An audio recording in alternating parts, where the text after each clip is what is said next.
Hi guys, my name is Hannah Mollasan, and today I will be talking to you about regulations on energy drink cans, and I will be throwing up the question in the air whether more regulations are needed.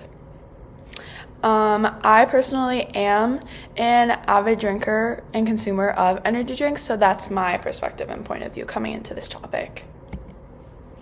So, my topic for this project is on the regulations of labels in energy drinks and warnings, and whether more are needed due to the dangers that they pose to consumers, serious health issues, death, and more. I would also like to throw up a question in the air whether stores and laws need to be stricter on who is allowed to buy these energy drinks.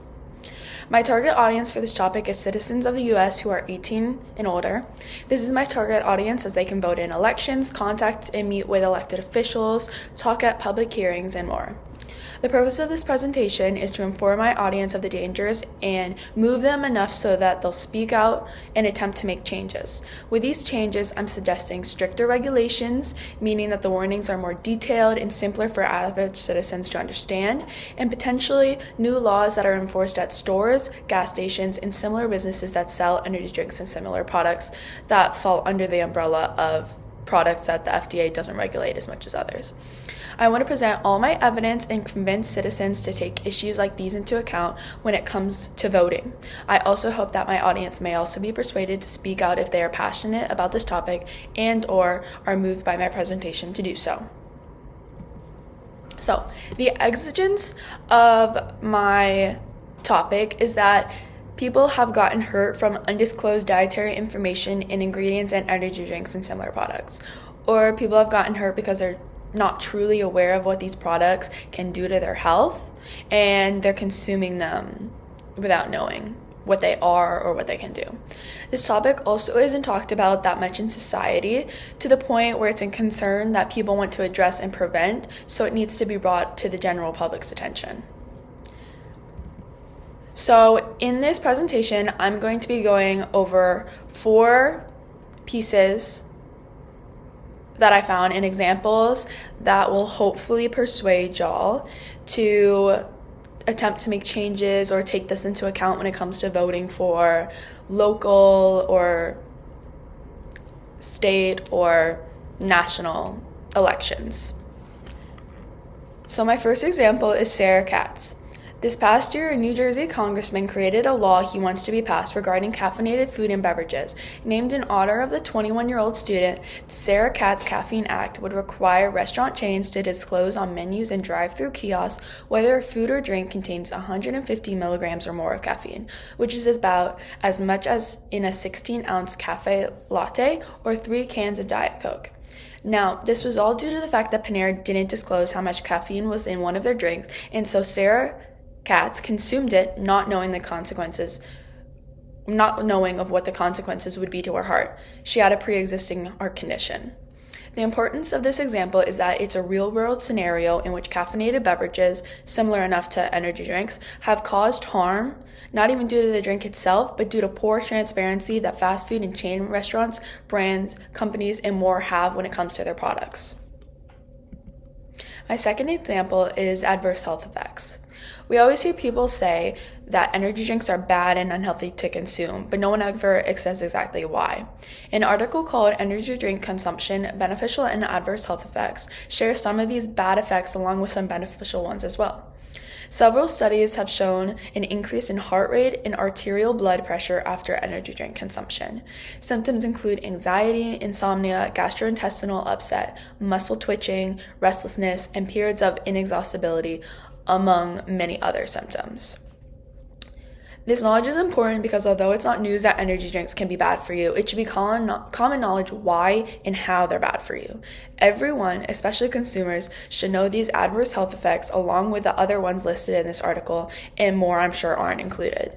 So creating more transparent labels with correct warnings that the average consumer could understand, I believe may decrease the amount of energy drinks consumed. Some more side effects that I didn't list in this slide are mental health, so anxiousness, depression. Some other ones are like it can affect your sleep greatly, It can affect your renal health, it says, many other symptoms. My third example is graphic labels. The National Library of Medicine has come up with a potential solution that can diminish intentions for consuming energy drinks.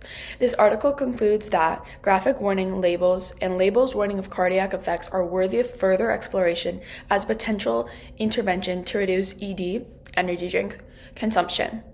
This is important as this could clearly warn consumers of the risks associated with consuming energy drinks. If they still choose to drink them after that, that's their fault. But companies and brands need to at least make an effort to tell consumers the potential risks that come with their products' consumption. Today, few studies have assessed the potential of ED warning labels, provided information about the caffeine content or health effects of EDs, to influence consumers' consumption intentions and have incorporated text-only labels exclusively.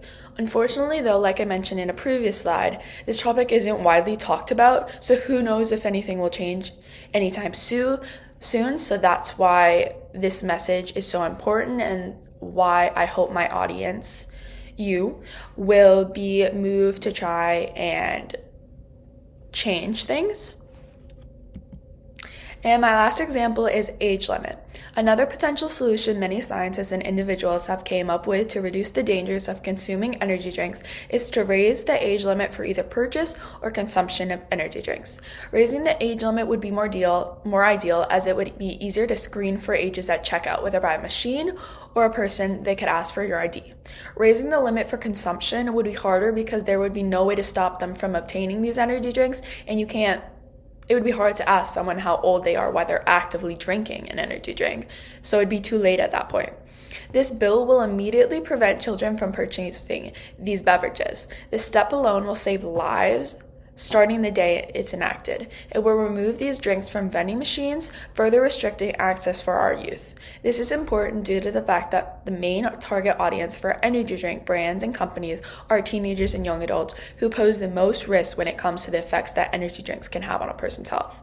This is just an additional law that would prevent harm if the labels don't work like most people think they would.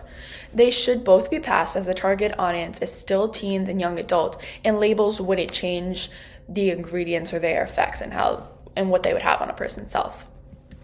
So in conclusion, I believe that a change should be made, whether that means changing the labels themselves to make them more engaging and hopefully educate consumers on the risks of these products before they consume them, or whether that means raising the age limit of the ability to purchase energy drinks, as it would probably decrease the amount of energy drinks consumed, as they would likely have to get them through their parents, who may take a closer look at the ingredients effects of these products before purchasing. Or there could be a totally different change that I haven't listed that may be just as effective and helpful.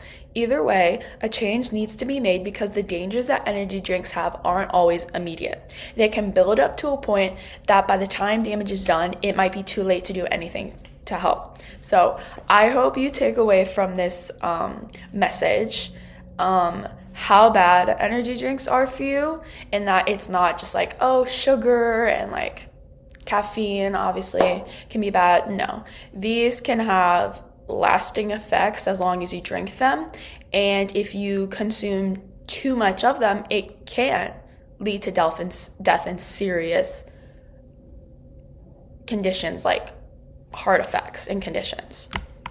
And then I hope you also are moved and you may want to speak up, look into local groups who are fighting this cause, or are tempted to go to hearings where they're talking about laws that I listed being made about this topic. And that's all. Here's my works cited. I hope you guys enjoyed and you learned something.